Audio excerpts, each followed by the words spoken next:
So over the last few years working with founders and their businesses, I realized founders really have a lot of masterminds. You've just come back from an incredible mastermind or retreat. You threw out tons of value on stage and you had a videographer. They captured hours of you spitting fire on stage and the event was a success. The guests loved it, but a month later, what do you actually have to show for it? Maybe a slick highlight reel that feels like a generic wedding video, and a hard drive full of footage your team has no idea how to use, and that ends up in a drawer collecting dust. Am I right? So this is the single biggest missed opportunity in founder-led content, and in this video, I'm going to share 5 things I've learned from being in the trenches with founders and their teams. So the next event you host or speak at yields more than a highlight recap and some repurposed content. Number 1, you want to identify the opportunities. Instead of a low yield of outputs, we want to be able to strategically think about what you are getting at the event. Here's a tool I created that I sometimes show clients when they have no idea where to start.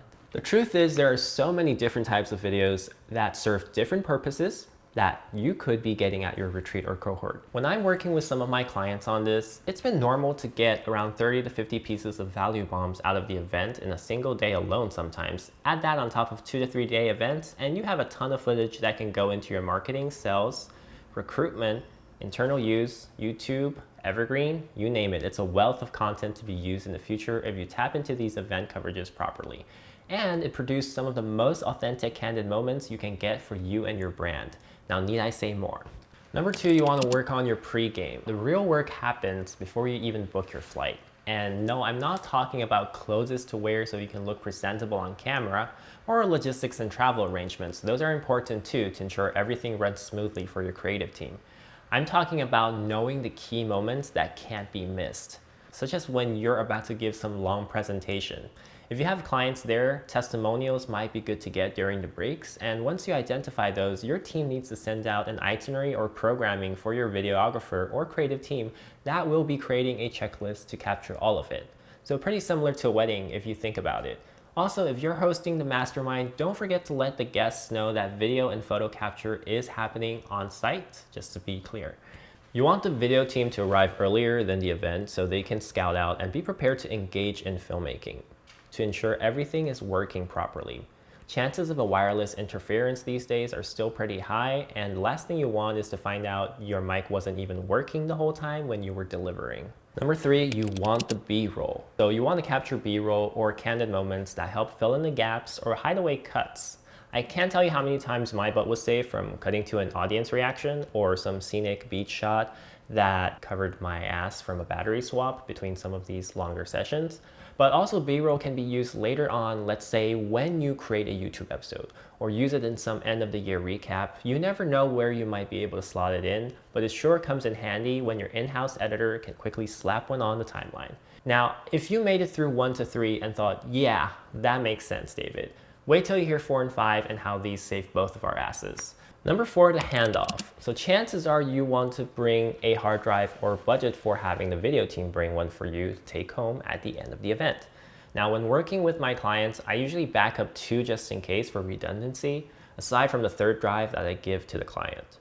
So usually a 2 to 3 day event ends up being around 2 to 4 terabytes of raw footage and audio for me. And that's with me optimizing formats and not letting the team record every single thing like I just don't care.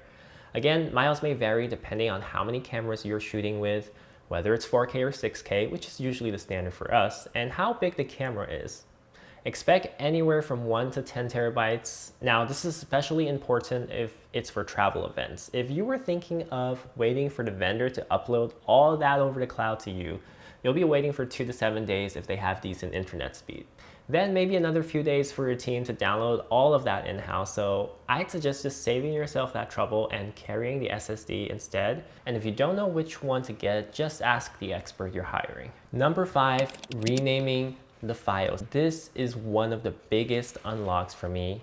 So when I was working with a client's team, I realized a lot of times founders and their teams are going to get the video files and it would look something like this. Now, to most of you, this is probably like Morse code. And now you're digging through folders of A001s and B001s to find where the are those important lessons or interactions. So instead of that, remember the itinerary you created in your pregame? I would just kindly ask your friendly videographer to organize the folders into those instead. And if they really can't figure out where it goes, well, just make a miscellaneous folder. That helps in the long run, so you never have to email your video guy later on and go, hey, what am I looking at? Or if you're struggling to communicate with your in-house video editor, or maybe someone on your team who is project managing is, they can easily explain as everything in this folder. So those are the 5 things you can do today to immediately implement into your business and improve the yield for your next event. But even if you do all of that, some of you still face an even bigger problem. You're still the one who has to manage it, and you're still the one who has to hold your team accountable, hold yourself accountable, translate your vision, and find the time and energy to turn this raw footage into a strategic asset. The real problem isn't a lack of knowledge, it's a lack of a system, the people in the right seats to run it, and someone to hold you accountable when you're not feeling like it. So if you're a founder with a lean team who is ready to stop just capturing moments and start building your video arsenal, I have a newsletter I'm starting that helps you turn founder-led content to the easiest part of your week. And maybe I'll talk you out of video completely if it doesn't move the needle.